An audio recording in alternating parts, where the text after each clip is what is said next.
नमस्कार दोस्तों, स्वागत है आपका आज के इस वीडियो लेक्चर में।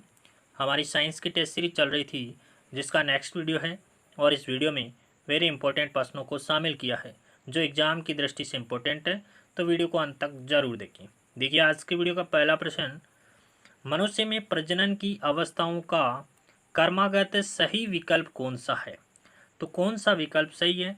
सबसे पहले युग्मक जनन होता है, युग्मक जनन के बाद में निषेचन होता है, निषेचन के बाद विदलन होता है और सबसे अंतिम रूप से प्रसव होता है।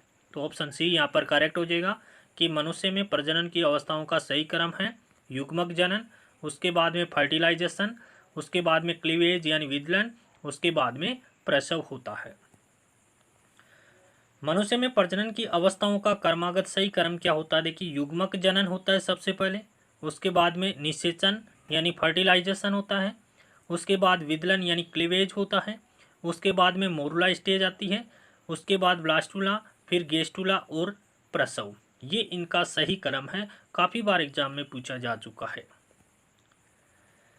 प्रश्न संख्या 2 देखिए, निम्न में से कौन सा रोग यौन संचरित प्रकार का नहीं होता है?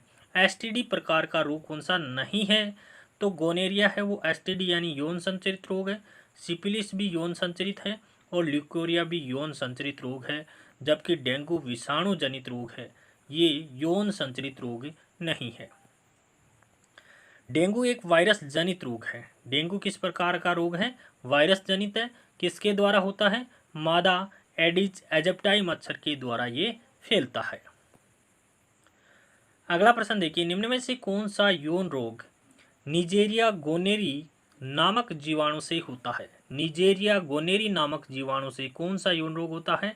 तो गोनेरिया रोग होता है। किसकी वजह से होता है? ये जीवाणु जनित रोग है और जीवाणु का नाम है निजेरिया गोनेरी। प्रश्न संख्या 4 देखिए, निम्न में से कौन सा यौन रोग ट्राइकोमोनास वेजिनेलिस नामक प्रोटोजोआ के कारण होता है? तो ल्यूकोरिया रोग है वो किसके कारण होता है? ट्राइकोमोनास वेजिनेलिस नामक प्रोटोजोआ के कारण यह रोग होता है। कौन सा? ल्यूकोरिया। प्रश्न संख्या 5 देखिए, निम्न में से कौन सा कथन सही है? वर्ग में ऊपर से नीचे आने पर कक्षा संख्या बढ़ने के कारण परमाणु की त्रिज्या बढ़ती है। पहला ऑप्शन सही है कि वर्ग में ऊपर से नीचे आएंगे तो कक्षा संख्या बढ़ेगी और कक्षा संख्या बढ़ने के कारण परमाणु की त्रिज्या है वो बढ़ती है। अगला देखिए, समान वर्ग के तत्वों के रासायनिक गुणों में समानताएं पाई जाती है क्योंकि इनके संयोजी इलेक्ट्रॉन समान होते हैं। समान वर्ग की जो तत्व है, जैसे ये पहला वर्ग है, इस वर्ग की जो तत्व है उनकी संयोजकता है वो +1 होती है।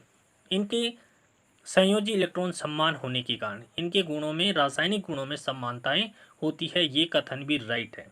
तो ऑप्शन 3 यहाँ पर राइट हो जाएगा, ए और ब दोनों यहाँ पर राइट हो जाएंगे। प्रश्न संख्या 6 देखिए, इलेक्ट्रॉन जैसे छोटे कणों की स्थिति तथा वेग का युगपत निर्धारण नहीं किया जा सकता, यह कथन किसका है?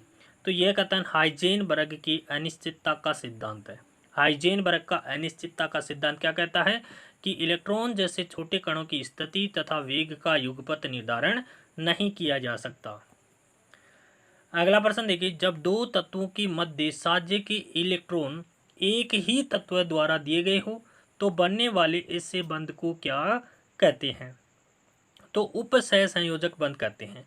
उपसहसंयोजक बंध में क्या होता है? जब दो तत्वों के मध्य साझे के इलेक्ट्रॉन होते हैं वो एक ही तत्व के द्वारा दिए जाते हैं, ऐसे बंध को उपसहसंयोजक बंध कहा जाता है। प्रश्न संख्या 8 देखिए, ओजोन अणु O3 में किस प्रकार का बंध पाया जाता है? तो O3 ओजोन में उपसहसंयोजक बंध पाया जाता है। अगला प्रश्न देखिए, HNO3 में किस प्रकार का बंध पाया जाता है? तो HNO3 में उपसहसंयोजक बंध पाया जाता है। ओजोन के अणु में भी उपसहसंयोजक बंध पाया जाता है, HNO3 में भी उपसहसंयोजक बंध पाया जाता है।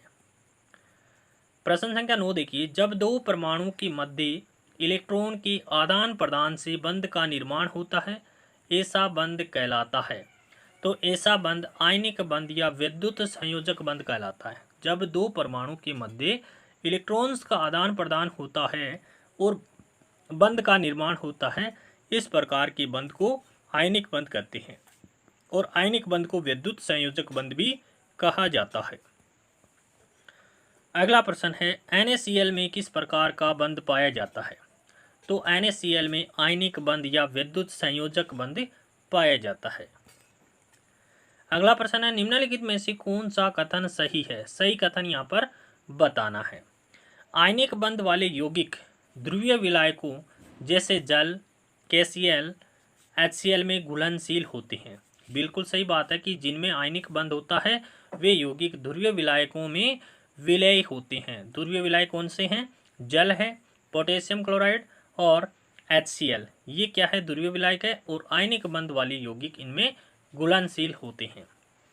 अगला ऑप्शन है विद्युत संयोजक बंध वाले यौगिक का गलनांक एवं क्वथनांक दोनों ही उच्च होता है। ये कथन भी राइट है कि जो विद्युत संयोजक बंध या आयनिक बंध वाले यौगिकों का गलनांक और क्वथनांक उच्च होता है। दोनों कथन यहाँ पर सही है। प्रश्न नंबर 12 देखिए निम्नलिखित में से कौन सा कथन सही है? किसी परमाणु की आंतरिक कक्षा में उपस्थित इलेक्ट्रॉन कोर इलेक्ट्रॉन कहलाता है। पहला ऑप्शन सही है कि किसी परमाणु की आंतरिक कक्षा के अंदर जो इलेक्ट्रॉन होते हैं उनको कोर इलेक्ट्रॉन कहा जाता है। दूसरा ऑप्शन है किसी परमाणु की बाह्यतम कक्षा में उपस्थित इलेक्ट्रॉन को संयोजी इलेक्ट्रॉन कहते हैं। ये भी सही है कि किसी परमाणु की बाह्यतम कक्षा में उपस्थित इलेक्ट्रॉन होते हैं वो संयोजी इलेक्ट्रॉन कहलाते हैं। तो ऑप्शन 3 यहाँ पर राइट हो जाएगा। उक्त दोनों सही है। प्रश्न संख्या 13 देखिए शुक्राणु को पोषण प्रदान करने वाली कोशिका कौन सी है? तो सर्टोली कोशिका है, जिनको सस्टेंटाकुलर कोशिकाएं भी कहते हैं। तो ऑप्शन डी यहाँ पर करेक्ट आंसर हो जाएगा। बी और सी दोनों कि सर्टोली कोशिकाएं शुक्राणु को पोषण प्रदान करती है और इन्हीं सर्टोली कोशिकाओं को सस्टेंटाकुलर कोशिकाएं कहा जाता है। प्रश्न संख्या 14 देखिए शल्य चिकित्सा द्वारा शुक्रवाहिनी को काटकर हटा देने की क्रिया को क्या कहते हैं? तो वैसेक्टोमी कहते हैं। किसको काट रहे हैं? शुक्रवाहिनी को काट रहे हैं, इस क्रिया को वैसेक्टोमी कहा जाता है। प्रश्न संख्या 15 है शल्य चिकित्सा द्वारा वृषण को काट करके हटा देना क्या कहलाता है? जनननाशन कहते हैं। शुक्रवाहिनी को हटाएंगे तो वैसेक्टोमी, वृषण को हटाएंगे तो जनननाशन। प्रश्न संख्या 16 देखिए शल्य चिकित्सा द्वारा अंडवाहिनी या फेलोपियन ट्यूब को हटा देते हैं तो इस क्रिया को क्या कहते हैं? ट्यूबेक्टोमी कहते हैं। ट्यूबेक्टोमी किसको कहेंगे? जब अंडवाहिनी को काट करके हटा देते हैं तो इस क्रिया को ट्यूबेक्टोमी कहते हैं। और वैसेक्टोमी शुक्रवाहिनी को काट करके हटा देते हैं तो ये वैसेक्टोमी हो जाता है। और वृषण को काट करके हटा देते हैं तो जनननाशन हो जाता है। प्रश्न संख्या 17 देखिए शल्य चिकित्सा द्वारा गर्भाशय को काट करके हटा देते हैं, बच्चेदानी को हटा देते हैं, इस क्रिया को हिस्टेरेक्टोमी कहा जाता है। क्या कहते हैं? हिस्टेरेक्टोमी कहा जाता है। अगला प्रश्न देखिए निम्न में से नर में टेस्टोस्टेरोन हार्मोन कौन सी कोशिकाओं के द्वारा स्रावित होता है? तो अंतराली कोशिकाओं के द्वारा स्रावित होता है और इन्हीं अंतराली कोशिकाओं को लेडिंग कोशिकाएं भी कहा जाता है। अंतराली कोशिकाओं को लेडिंग कोशिकाएं कहते हैं। अगला प्रश्न देखिए प्रसव क्रिया में सहायक हार्मोन कौन सा है? तो प्रसव क्रिया में सहायक हार्मोन है वो रिलैक्सिन भी है और ऑक्सीटोसिन, दोनों हार्मोन सहायक होते हैं। प्रसव क्रिया में दोनों हार्मोन सहायक होते हैं, रिलैक्सिन और ऑक्सीटोसिन। अगला प्रश्न देखिए गर्भ निरोधक गोलियों का महत्वपूर्ण घटक कौन सा है? तो कौन सा हो जाएगा? Progesterone hormone. ये क्या करती है? प्रोजेस्टेरोन हार्मोन में कमी लाती है। कमी के कारण ये गर्भावस्था को ठहरने नहीं देती है। प्रश्न संख्या 21 देखिए गर्भ निरोधक गोलियों का महत्वपूर्ण घटक कौन सा है? तो माला एन, माला डी, सैली, क्विनेस्ट्रोन, ये सारी की सारी गोलियां हैं वो गर्भ निरोधक है। तो सभी यहाँ पर करेक्ट आंसर हो जाएगा। जबकि अब देखिए माला एन और माला डी ये दो गोलियां हैं वो रोजाना ली जाने वाली गोलियां हैं। ये रोजाना ली जाने वाली गर्भ निरोधक गोलियां हैं। कौन सी? माला एन और माला डी। सहेली है वो साप्ताहिक गोली है, सप्ताह में एक बार ली जाती है और क्विनेस्टोन है वो महीने में एक बार ली जाती है। मासिक, ये मासिक टेबलेट है, इस प्रकार से ली जाती है। अगला प्रश्न देखिए, प्रश्न संख्या 22 और आज का अंतिम प्रश्न भी है। 6C 14 7N 15 कहलाते हैं। देखिए 14 में से -6 करेंगे कितना बचेगा, 8 6 14 8 बचेंगे। 15 में से -7 करेंगे कितना बचेगा, 8 बचेगा। ऊपर वाली है द्रव्यमान संख्या, नीचे वाली है प्रोटॉन की संख्या। जब द्रव्यमान संख्या में